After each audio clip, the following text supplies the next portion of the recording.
नमस्कार मंडळी. आज आपण 2 ते 3 महिने टिकणारं भाजणीचं थालीपीठाचं पीठ कसं तयार करायचं ते पाहूया. तर मंडळी, थालीपीठाचं पीठ तयार करण्यासाठी अर्धा किलो ज्वारी घ्यायची आहे. त्याच वाटीनं अर्धा किलो मी गहू घेणार आहेत. तुम्ही त्यामध्ये बाजरी पण घेऊ शकतात, पण बाजरी पूर्णतः अवॉइड करणार आहे मी. तुम्हाला बाजरी घ्यायची असेल तर तुम्ही बाजरी घेऊ शकतात. पण जसं मी अर्धा किलो ज्वारी घेतली तसं तुम्ही अर्धा किलो बाजरी पण इथं घेऊ शकता. आणि एक छोटी वाटी इथं तांदूळ घेतले. तांदूळ तुम्ही कुठलाही वापरू शकता, राशनचा असला तरी पण चालेल. आणि एक वाटी अख्खे मूग घेतले आहेत. अख्खे मूग जर नसेल तुमच्याकडे तर तुम्ही मुगाची डाळ किंवा साल असलेली मुगाची डाळ पण इथं वापरू शकतात. आणि एक वाटी इथं हरभरा डाळ घ्यायची आहे. आता त्याच वाटीनं एक वाटी नाचणीसुद्धा घेतलेली आहेत.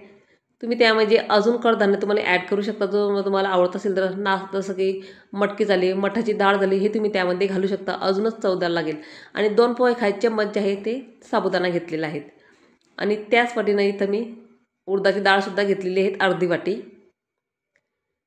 म्हणजे आपण जेव्हा थालीपीठ करतो त्याला अजिबात चिरा अजिबात पडणार नाही, यासाठी आपल्याला साबुदाणा आणि उडदाची डाळ घ्यायची आहे.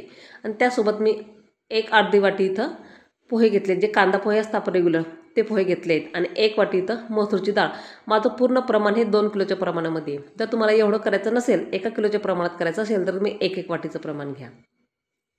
आता येते मी धने, जिरे, बडीशोप आणि ओवा घेतलेले आहेत 2-2 चम्मच. कमी जास्त तुम्ही घेऊ शकतात. आता हे पीठ कसं भाजायचं तेही सांगते. आधी तर हे सर्व मिश्रण जे आपण केलेलं आहे 1 वाटीचं प्रमाण, ते सर्व धान्य आपल्याला एकत्र करून घ्यायचं आहे.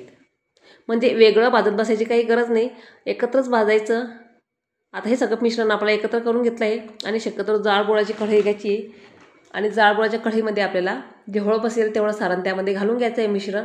आणि भाजून घ्यायचे. चांगलं खरपूस मिडियम गॅसवर भाजून घ्यायचे. खूप जास्त मोठा गॅस करू नका, नंतर पटकन ते खाली काळपट होऊन जातं. म्हणून आपल्याला मिडियम गॅसवरतीच आपल्याला खरपूस छान भाजून घ्यायचे. छान भाजल्यामुळे का ते सुगंधही चांगला येतो आणि पचायला देखील हलकं लागतं. अगदी चविष्ट आपली थालीपीठं होतात.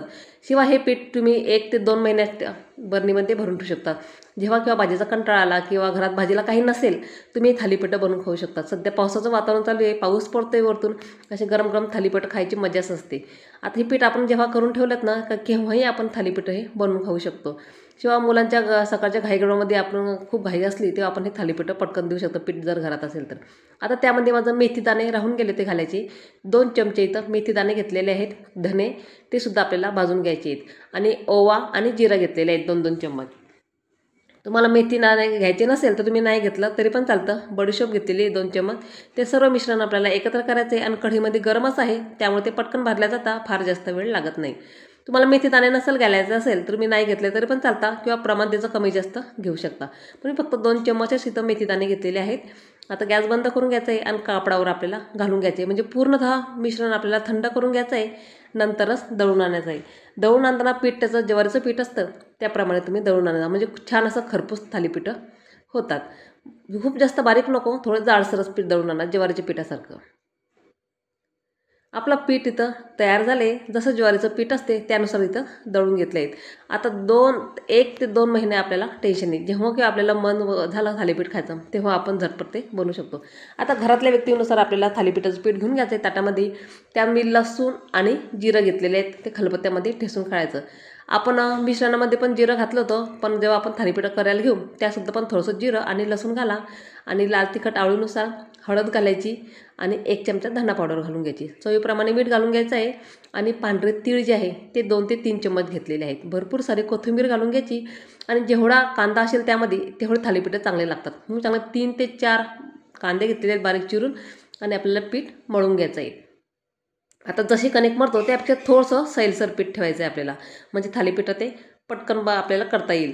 आता तुम्हाला जर तुम्हाला पातळीचे थापता येत असेल किंवा घट्टसं पिठाचे, त्याकडून तुम्ही पीठ मळून घ्यायचं आहे. तर आपल्याला हे पूर्ण पीठ आता मळून घ्यायचं आहे. खूप जास्त घट्टही नाही आणि पातळही नाही. आता पीठ थोडं मी जास्तच घेतलं आहे, कारण मुलीला कॉलेजमध्ये पण न्यायचं होतं त्याच्या मैत्रिणीसाठी थालीपीठं, म्हणून थोडं जास्तच पीठ घेतलेलं आहे मी इथं. आता जेवढं लागतं तेवढं थालीपीठं करून घेणार आहे. आता आधी आपल्याला सुती कॉटनचं कापड घ्यायचं आहे आणि त्यावर पोळपाटावर ठेवून घ्यायचं आहे. हे आपल्याला थापून करायचे आहेत. त्यावर थोडंसं पाण्याचा शिमका मारून घ्यायचा आहे.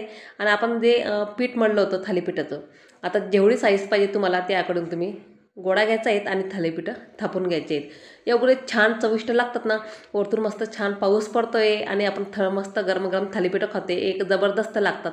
एकदा का हे थालीपीठाची रेसिपी नक्की ट्राय करून बघा। पीठ दळून आणा, केव्हाही आपण थालीपीठं बनवून देऊ शकतो मुलांना, काय आपणही खाऊ शकतो। संध्याकाळच्या वेळेस आपला भाजीला जरी कंटाळा आला स्वयंपाकाचा तरी आपण हे थालीपीठ करू शकतो।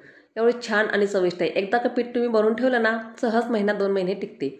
आता मस्त कापडावर थापून घेतले, तव्यात थोडंसं तेल घालून घ्यायचे, म्हणजे पहिलं जे आहे कुठली गोष्ट पोळी असो, थालीपीठ असो का धपाटे, ते पहिले जरा थोडं तव्याला चिपकते म्हणून मी जरा थोडंसं त्याला तेल लावून घेतलं आहे। वरतून छान पांढरे तीळ घालून घ्यायचे, माझं अजूनही चांगले दिसतील ते।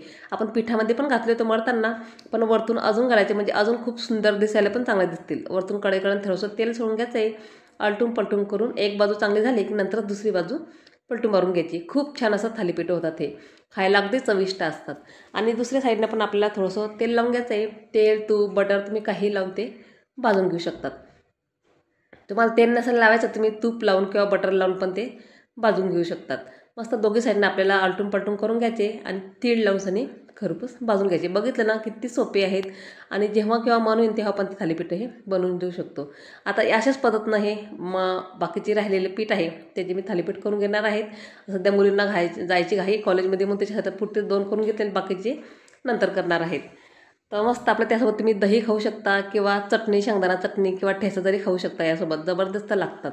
बघितलं किती लुसलुशीत आपले आणि खमंग खुसखुशीत आपले थालीपीठ इथं तयार झाले आहेत। एकदा काही रेसिपी नक्की ट्राय करून बघा। तर आजचा व्हिडिओ तुम्हाला माझा कसा वाटला मला नक्कीच कमेंट्स करून सांगा।